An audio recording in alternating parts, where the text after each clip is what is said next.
안녕하세요. 저는 제네릭을 주제로 발표하게 된 그린론입니다. 발표의 순서는 제네릭이 무엇인지 설명하고, 그리고 제네릭을 잘 이해하기 위해 변성이라는 개념에 대해 설명하겠습니다. 두 번째로 제네릭 타입과 메서드를 알아보고, 세 번째로 와일드카드, 마지막으로 제네릭 타입 소거를 설명드리고 마치겠습니다. 그럼 제네릭이란 무엇일까요? 제네릭은 컴파일 타임에 타입을 체크함으로써 코드의 안정성을 높여주는 기능인데요. 글로 읽었을 때는 잘 와닿지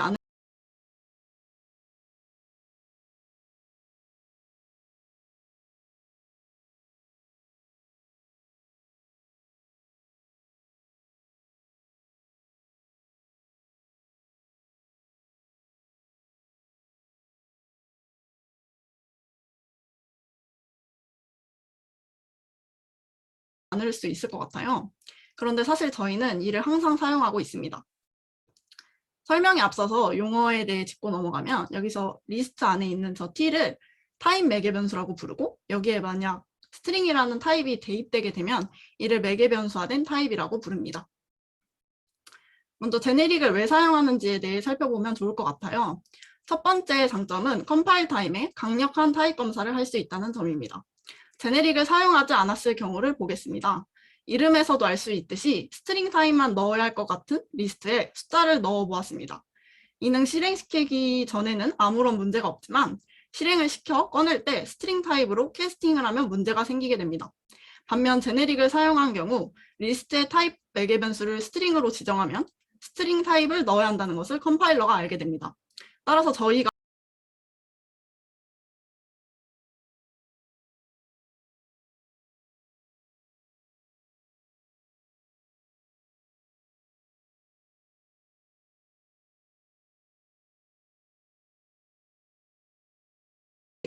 실행을 시키면 저희가 의도한 대로 동작한다는 것을 보장을 받을 수 있습니다. 두 번째 장점은 타입 변환을 제거할 수 있다는 것인데요. 제네릭이 없는 경우에는 리스트에 어떤 타입이 들어있는지 모르기 때문에 꺼낼 때 캐스팅이 필요하게 됩니다. 만약 매번 타입 변환을 하게 되면 프로그램 성능에 안 좋은 영향을 줄 수가 있겠죠. 반면 제네릭을 사용하면 리스트에 저장되는 요소를 스트링 타입으로 제한했기 때문에 캐스팅이 필요하지 않습니다. 앞에서 제네릭이 무엇이고 왜 사용했는지에 대해 알아보았는데요. 그럼 여기서 한 가지 고민해 보셨으면 좋겠는 문제가 있습니다. 혹시 리스트를 정의할 때 이렇게 정의해 보신 분이 있으신가요? 언뜻 생각하면 인티저는 오브젝트의 하이 타입이니 가능하지 않을까? 라고 생각하시는 분도 있을 것 같아요. 하지만 해당 코드는 문법상 허용이 되지 않습니다. 왜 오류가 뜨게 될까요? 이 문제는 배열과 제네릭 타입을 비교해 보면 좋을 것 같아요. 배열은 인티저가 오브젝트의 하이 타입이면 인티저 배열도 오브젝트 배열의 하이 타입이 성립됩니다. 반면에 제네릭에서는 인티저가 오브젝트의 하이 타입이더라도 리스트 오브젝트와 어레이 리스트 인티저는 아무런 관계가 없습니다. 따라서 둘은 서로 다른 타입 매개의 변수이기 때문에 처음부터 컴파일 오류를 내게 됩니다. 방금 설명해드린 내용은 변성이라는 개념과 관련이 있는데요. 이 상황에서 배열과 같은 특징을 공변이라 하고 제네릭과 같은 특징을 무공변이라 합니다. 변성이란 타입 계층 관계에서 서로 다른 타입 간에 어떤 관계가 있는지를 나타내는 개념인데요. 변성에는 크게 무공변, 공변, 반공변이 있습니다. 설명에 앞서서 여기 카테고리는 그냥 임의의 클래스로 봐주시면 좋을 것 같아요. 그래서 무공변은 앞에서 설명드렸던 것처럼 인티저가 오브젝트의 하이 타입이더라도 카테고리 인티저와 카테고리 오브젝트는 아무런 관계가 없습니다. 이런 특징을 무공변이라 하고 제네릭이 이에 해당하죠. 그리고 반면 공변은 인티저가 오브젝트의 하이 타입이면 카테고리 인티저도 카테고리 오브젝트의 하이 타입이 가능합니다. 이런 특징을 공변이라 하고 앞에서 살펴본 배열이 이에 해당합니다. 마지막으로 반공변은 인티저가 오브젝트의 하이 타입이면 카테고리 인티저가 카테고리 오브젝트의 상위 타입이라는 건데요. 이런 개념이 있다는 것까지만 설명해 드리고 더 자세한 부분은 뒤에 와일드카드에서 함께 설명하겠습니다. 그럼 본격적으로 제네릭에 대해 알아봅시다. 제네릭 타입은 타입을 파라미터로 가지는 클래스와 인터페이스를 말합니다.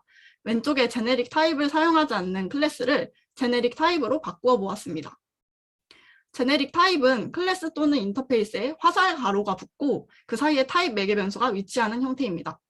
이렇게 선언하면 왼쪽에 오브젝트 타입을 썼을 때와 같이 모든 타입을 저장할 수 있게 됩니다. 다음은 제네릭 메서드에 대해 알아보겠습니다. 제네릭 메서드는 메서드의 선언부에 제네릭 타입이 선언된 형식인데요. 이는 앞에서 살펴본 제네릭 타입과 유사해 보일 수도 있어요. 하지만 타입 매개 변수의 범위가 메서드 내로 한정된다는 것에 차이가 있습니다. 예제로 보면 누들 카테고리의 클래스에 선언된 타입 매개 변수와 제네릭 메서드에 해당하는 프린트 클래스 네임에 선언된 타입 매개 변수는 서로 문자가 같은 T지만 서로 다른 건데요. 밑에 코드를 살펴보면 클래스의 필드에 저장된 타입은 누들이고 제네릭 메서드의 타입은 파스타라는 것을 확인해 볼 수 있어요. 그래서 실제로 둘은 별개라는 것을 알 수 있습니다. 그런데 여기서 한 가지 문제점이 있습니다. 왼쪽에 누들 카테고리 클래스가 있는데 현재 타입 매개 변수에는 모든 종류의 타입을 저장할 수 있다고 말씀드렸죠. 그렇다면 해당 클래스 타입을 코크라고 선언하면 클래스 필드에 코크를 저장을 할 수가 있겠죠. 누들 카테고리에는 몇만 저장을 하고 싶은데 말이죠. 따라서 저희는 여기서 제네릭 타입을 제한할 필요성을 알게 됩니다. 이를 해결하기 위해서는 생성한 누들 카테고리 클래스 타입에 익스텐즈 누들이라고만 붙여주면 되는데요. 실제로 오른쪽 코드를 보면 누들과 누들을 상속한 라멘 타입은 되지만 아무런 관계가 없는 코크는 컴파일 오류가 뜨게 됩니다. 바뀐 것은 익스텐즈 누들밖에 없으니 저기에 이유가 있겠죠. 해당 그래프는 임의의 상속관계를 나타낸 그래프입니다. 여기서 익스텐즈 누들을 하게 되면 누들과 누들을 상속한 타입들만 올 수 있도록 제한이 되기 때문에 이를 위쪽에 한계를 두었다는 의미로 상한경계라고 부르게 됩니다. 다음은 와일드카드에 대해 설명하겠습니다. 코드에서 물음표는 와일드카드라고 부르는데요. 제네릭에서 와일드카드의 형태는 총 3가지가 있어요. 첫 번째로 언바운디드 와일드카드입니다. 이때는 모든 타입이 들어올 수 있고요. 두 번째로 익스텐드 누들은 앞에서 살펴본 제네릭 제한과 유사하게 누들과 누들의 하이 타입들만 들어올 수 있습니다.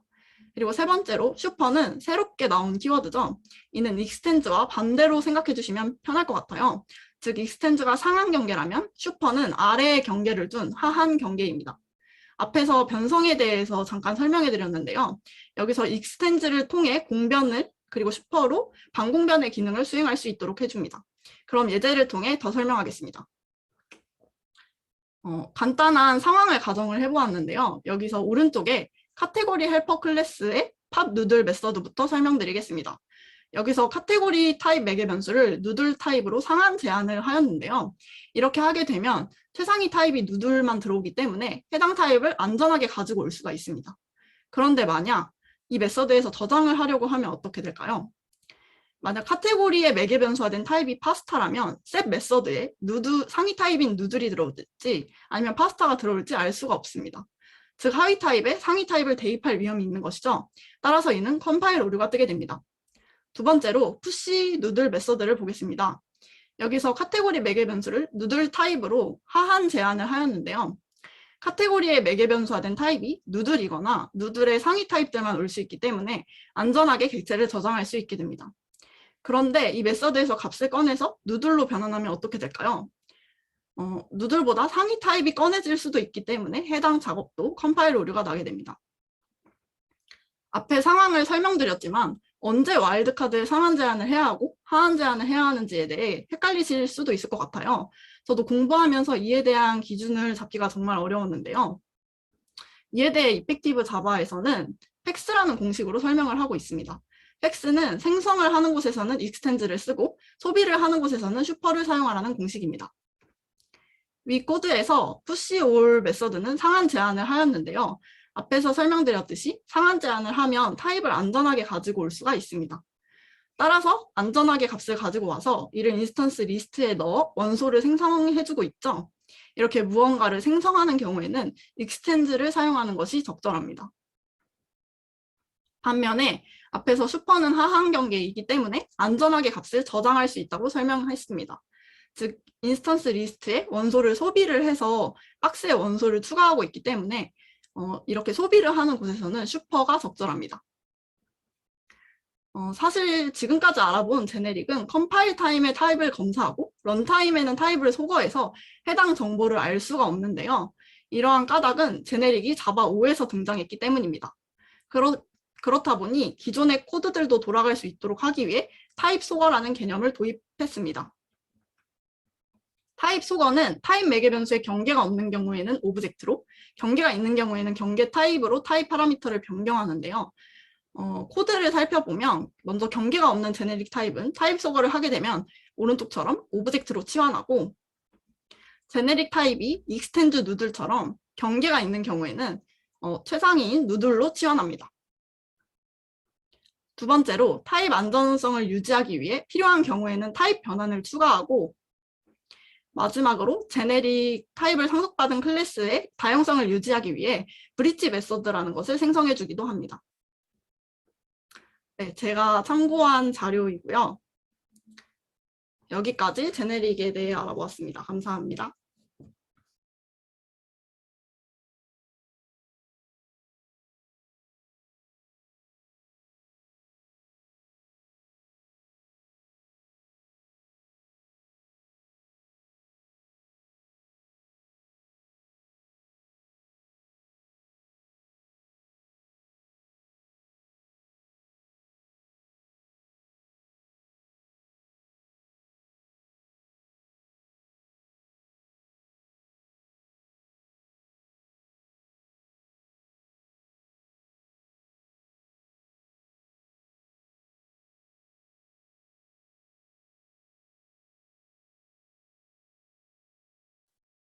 안녕하세요. 10분 테크톡 상속대 조합이라는 주제의 발표를 맡은 우아한 테크 코스 백엔드 사기 클레이입니다. 발표 시작하도록 하겠습니다. 오늘 발표는 먼저 상속에 대해 간단하게 알아보고 상속을 잘못 사용하면 어떤 점이 위험한지 알아보겠습니다. 그 다음 상속을 조합으로 바꿔보면서 조합은 상속의 문제점을 어떻게 해결하는지 알아보도록 하겠습니다. 마지막으로 상속과 조합을 어떤 상황에서 사용해야 되는지 살펴보고 발표 마무리 짓도록 하겠습니다. 먼저 상속에 대해 간단하게 알아보도록 하겠습니다. 상속은 객체지향 언어를 배우게 되면 쉽게 접하는 개념이라 다들 잘 알고 계실 것 같은데요.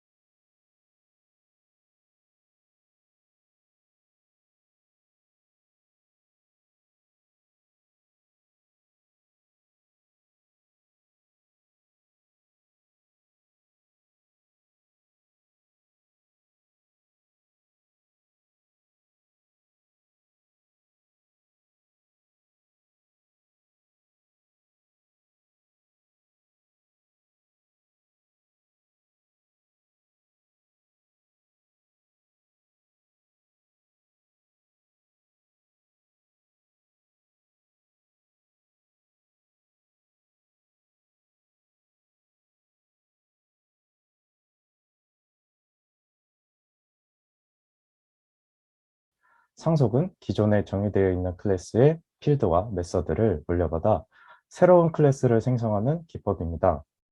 상속을 사용하면 쉽게 중복 코드를 줄이고 또 코드를 재사용하기도 쉽고 다양적인 클래스들의 계층 구조를 만들 수도 있습니다. 하지만 상속을 남용하면 여러 가지 문제가 생깁니다. 먼저 하위 클래스가 상위 클래스의 구현에 의존하기 때문에 상위 클래스의 변경에 모든 하위 클래스가 영향을 받을 수 있습니다. 또 상위 클래스의 모든 퍼블릭 메서드가 하위 클래스에도 반드시 노출되는 문제도 있습니다.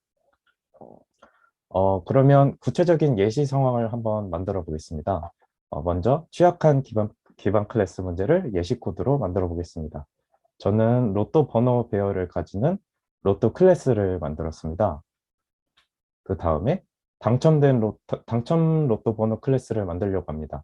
근데 당첨 로또가 아까 만든 로또 클래스와 비슷한 부분이 많은 것 같아서 익스텐지 키워드를 통해 로또 클래스를 상속받고 로또 번호만 새로 추가해주는 방식으로 당첨 로또 클래스를 만들었습니다. 이때 리뷰어가 저희가 만든 로또 클래스를 보고 로또 클래스의 필드로 선언된 로또 번호 배열을 로또 번호 리스트로 수정해라 라고 피드백을 주셨다고 가정을 해보겠습니다. 그러면 한번 고쳐볼까요? 로또 클래스의 로또 번호 배열을 그냥 로또 번호 리스트로 수정해주고, 그리고 로또 클래스의 다른 메서드들도 로또 리스트를 활용할 수 있도록 수정했습니다. 그런데 문제가 또 생겼네요. 저희가 피드백을 받고 수정한 부분은 로또 클래스인데, 위닝 로또 클래스에 컴파일 에러가 생겼습니다. 무슨 이유일까요? 네, 위닝 로또 클래스는 부모인 로또 클래스와 강하게 의존하며 캡슐화가 지켜지지 않고 있습니다. 그러다 보니 로또 클래스만 수정해도 위닝 로또 클래스도 수정해줘야 되는 일이 생기게 되는 거죠. 자, 이처럼 상속은 부모 클래스와 강하게 의존하고 부모 클래스의 캡슐화를 해치고 결합도가 높아집니다.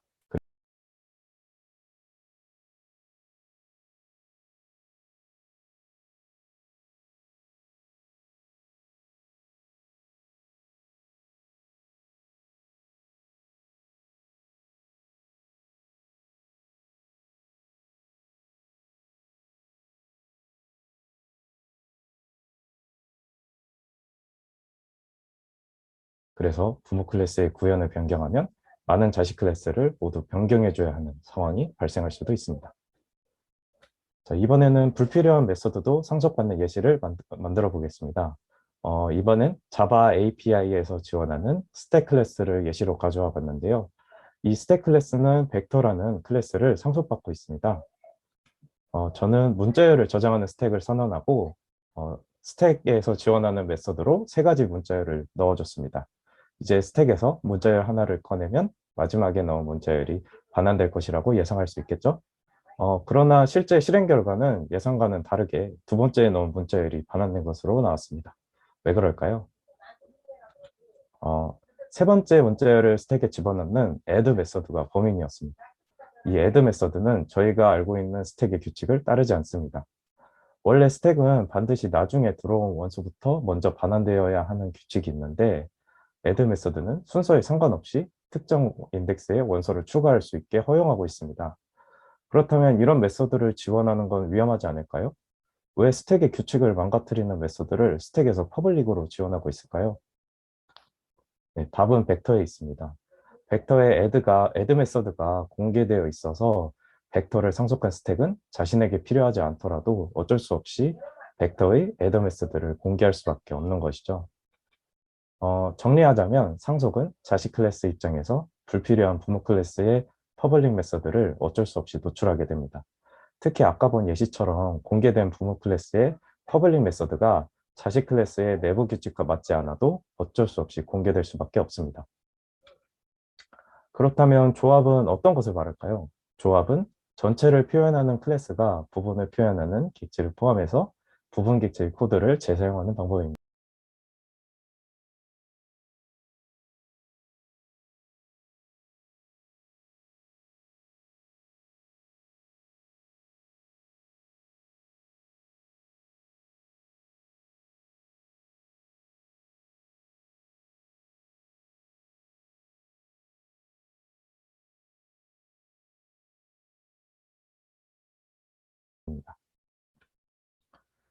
조합은 상속의 문제점을 상당 부분 해결할 수 있습니다. 먼저 상속과 달리 재사용되는 객체의 내부 구현이 공개되지 않습니다. 또한 메서드를 호출하는 방식으로 퍼블릭 인터페이스에 의존하기 때문에 부분 객체의 내부 구현이 변경되어도 비교적 안전합니다. 또 조합은 조합된 객체의 모든 퍼블릭 메서드를 자기가 공개하지 않아도 됩니다.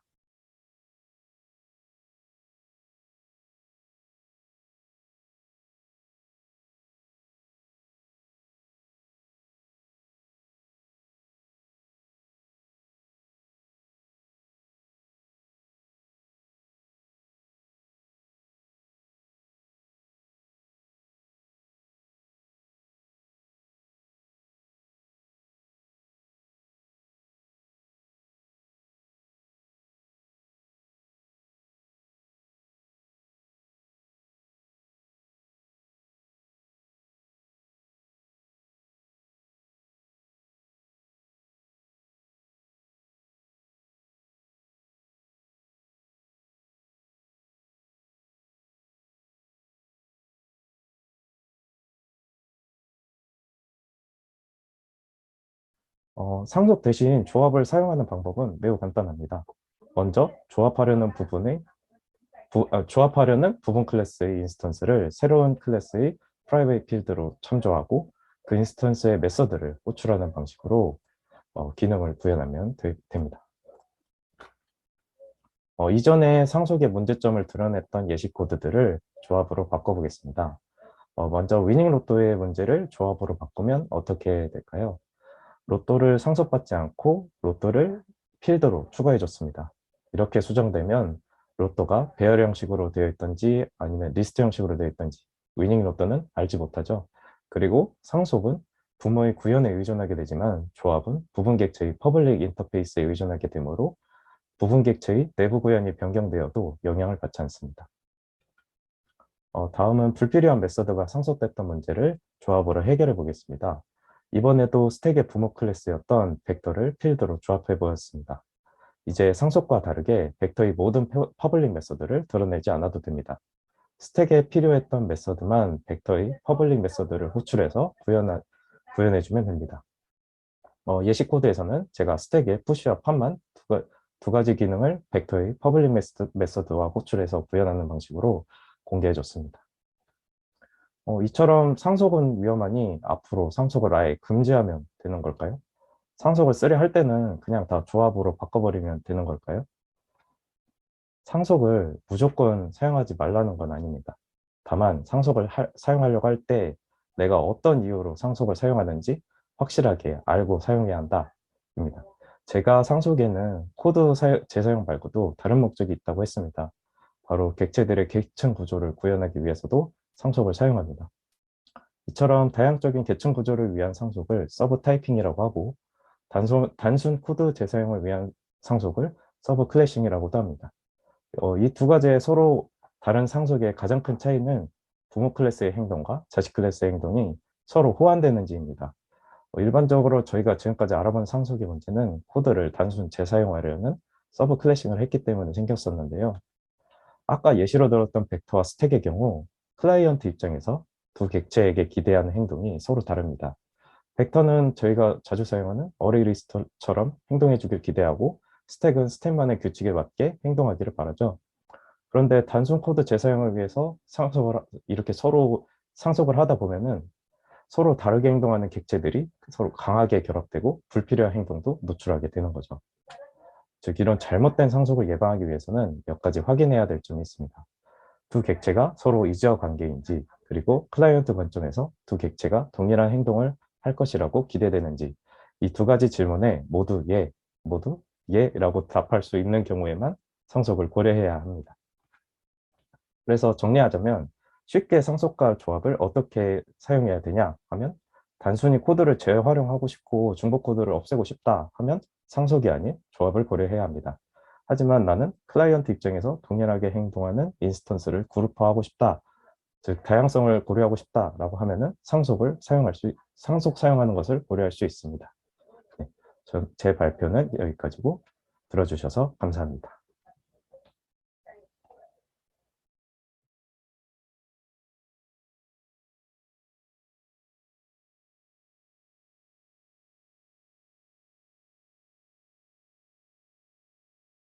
안녕하세요. 우한테크 코스 4기 차리입니다. 저는 오늘 스트림에 대해서 발표를 준비했습니다. 그 발표 내용은 이제 스트림을 간단하게 사용만 해봤고 어떻게 동작하는지 또 무엇을 주의해야 하는지 자세히 모르시는 분들을 위해 준비했습니다. 목차는 다음과 같습니다. 가장 먼저 이 스트림이라는 단어의 의미에 대해서 한번 알아보고 그다음에 자바 스트림 API가 어떻게 구성되어 있는지 살펴본 뒤에 마지막으로 장단점에 대해서 이야기하고 마무리하도록 하겠습니다. 스트림이 무엇일까요? 그냥 컬렉션을 간단하게 조작하는 라이브러리일까요? 오라클 공식 문서에서는 순차 및 병렬적인 집계 연산을 지원하는 연속된 요소라고 표현합니다. 또한 여러분들이 이제 많이 보시는 모던 자바 인 액션에서는 데이터 처리 연산을 지원하도록 소스에서 추출된 연속된 요소로 정의합니다. 근데 이것만 보면 무슨 말인지도 잘 모르겠거니와 이 연속된 요소라는 말에서 컬렉션이랑 크게 다를 바가 없어 보이는데요. 우리가 어떠한 개념의 정체성과 그 의미를 언어라는 도구로 정형한다는 점을 감안하면 그 기저에 담겨 있는 의미를 조금 더 자세히 파악해 보면 좋을 것 같습니다. 이 스트림은 자바에 국한된 용어가 아니라 컴퓨터 사이언스 전반에서 사용되는 용어이기도 하고 또 일반 명사이기도 합니다. 위키피디아에서는 이러한 스트림을 a sequence of data elements made available over time이라고 표현합니다. 한편 캠브리지 사전에서는 일반 명사로 a continuous flow of things or people을 의미한다고 합니다. 저는 여기서 두 가지 포인트에 집중하고 싶은데요. available over time과 continuous flow입니다. 즉 스트림은 어떠한 요소들이 모인 하나의 고정된 집합이라고 생각하기보다 이 flow, 즉 데이터 흐름이라는 것에 좀 초점을 맞춰서 생각해 주시면 스트림을 이해하기 좀 더 편할 것 같습니다. 자, 그래서 다시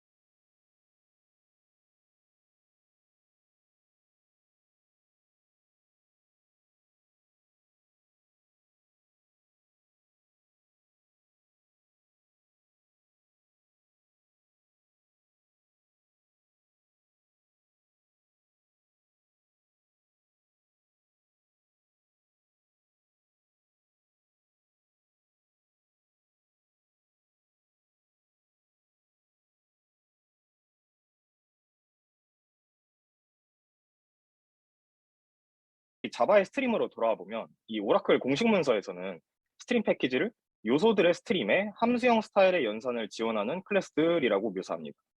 즉, 이 스트림 자체는 어떠한 데이터의 흐름이고 우리가 사용하는 자바의 스트림 API는 이 데이터를 어떻게 다룰 것인가를 논하는 일종의 파이프라인이라고 생각할 수 있습니다.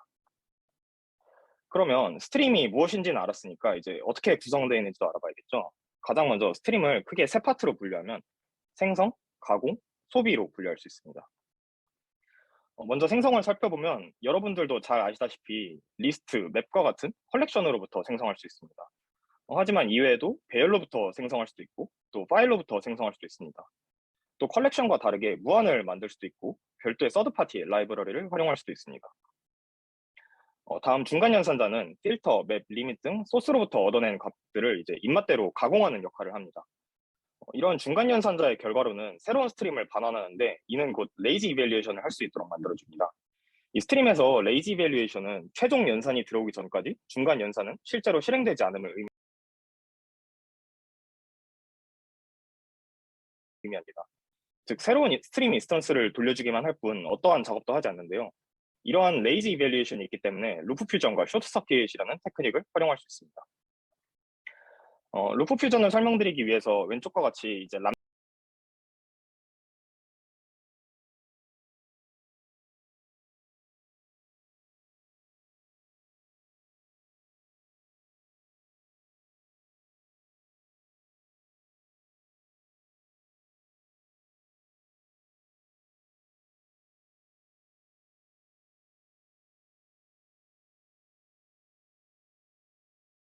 람다식의 프린트문을 작성했는데요. 오른쪽에 보시는 결과물과 같이 그 모든 요소가 각 단계를 한 번에 거치는 게 아니라 개별적인 요소가 하나씩 단계를 순차적으로 거쳐가는 모습이 이제 반복문이 합쳐진 것 같다고 해서 이제 루프 퓨전이라고 표현합니다. 이렇게 보니까 이제 스트림 파이프라인이라는 말이 좀 더 체감되는 것 같네요.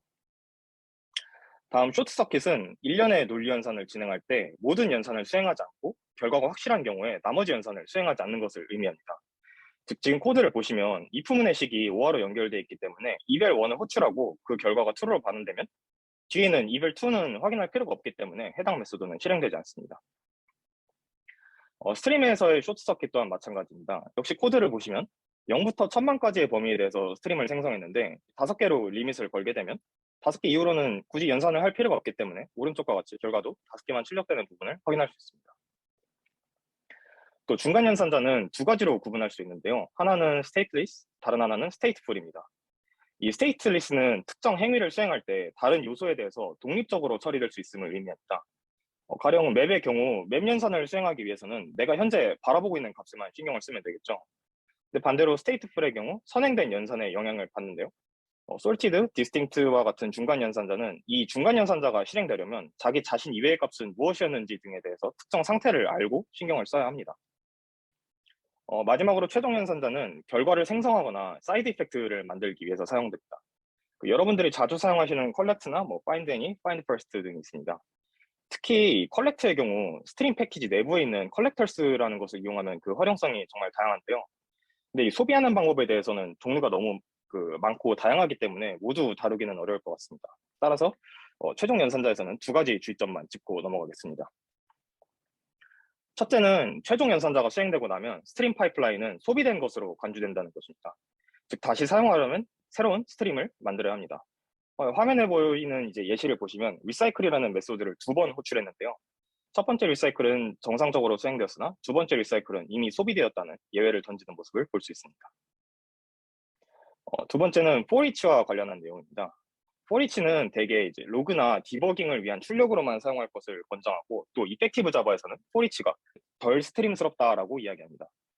공식 문서를 살펴보면 그 이유를 알 수 있는데요. 첫 번째 메소드와 같이 이 for each 내부에서 값을 할당하는 식으로 사용할 경우 불필요한 사이드 이펙트를 만들어내는 셈이 됩니다. 또 이에 더해서 두 번째와 같이 이제 병렬 처리가 추가될 경우에는 올바른 결과값을 기대하기도 어렵습니다. 이 제일 하단에 있는 것과 같이 이제 안정적인 컬렉트라는 메소드를 활용할 수 있는데 굳이 리스크를 감수할 필요는 없겠죠. 따라서 for each와 같이 이제 사이드 이펙트를 통해서만 동작할 수 있는 연산들은 신중하게 사용을 해야 합니다. 자, 그러면 이렇게 스트림을 사용했을 때 우리가 얻을 수 있는 장점은 무엇일까요? 첫 번째는 아무래도 가독성이 좋다는 점입니다. 이 왼쪽과 같은 코드를 보시면 해당 메소드가 무슨 일을 하고 있는지에 대해서 코드를 한 줄 한 줄 따라가면서 인지를 해야 합니다. 하지만 스트림의 코드는 이 필터와 같은 메소드 네이밍이나 그리고 람다식이나 메소드 레퍼런스로 넘겨준 이 짧은 코드를 활용해서 이 코드가 어떻게 동작하는지 쉽게 이해할 수 있습니다. 그리고 또 다른 장점 중에 하나는 이제 코드의 변경이 쉽다는 점, 즉 유연하다는 점인데요.